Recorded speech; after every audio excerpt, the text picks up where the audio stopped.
सोचिए, एक शिष्य है और उसके सामने दो गुरु बैठे हैं। एक कहता है मैं तुम्हें जीना सिखाता हूँ, दूसरा कहता है मैं तुम्हें मरना सिखाता हूँ।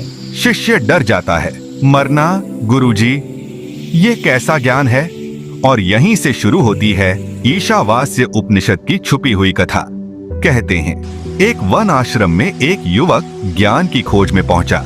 वहां आशी ने उससे पूछा, तुम क्या चाहते हो? युवक बोला, अमृता।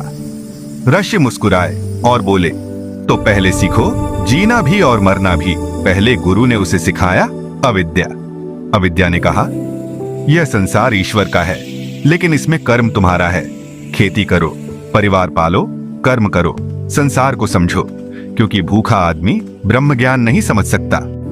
यही ईशावास्य उपनिषद की हिडन लाइन है कि कर्म से भागना अज्ञान है। फिर दूसरा गुरु आया, विद्या। उसने कहा, अब सुनो, जो कुछ भी दिखता है सब ईश्वर से आच्छादित है। ईशावास्यमिदं सर्वम, यह शरीर भी, यह श्वास भी, यह मृत्यु भी। जब सब ईश्वर है तो डर किस बात का? और तब ऋषि ने वह रहस्य बताया जो बहुत कम लोग समझते हैं। जो केवल विद्या में डूब गया वह संसार से कट गया, और जो केवल अविद्या में उलझा रहा वह जन्म मृत्यु में फंसा रहा। यही कारण है कि ईशावास्य उपनिषद एक अद्भुत बात कहता है, विद्या और अविद्या दो विरोधी नहीं हैं, वे दो गुरु हैं।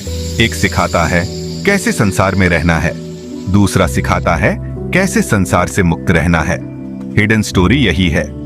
ऋषि ने कहा, जो व्यक्ति दिन में कर्म करता है और रात में अहंकार को मार देता है, वही सच्चा साधक है। मरना मतलब शरीर छोड़ना नहीं, मरना मतलब मैं को छोड़ना। जो यह सीख गया वह जीते हुए भी मुक्त है और मरते हुए भी भयमुक्त। और अंत में ईशावास्य उपनिषद धीरे से कान में कहता है, जो विद्या और अविद्या दोनों को साथ जान लेता है, वही मृत्यु को पार कर अमृता को प्राप्त होता है। क्योंकि अमर वही है जिसने जीवन को भी अपनाया और मृत्यु के डर को भी छोड़ दिया।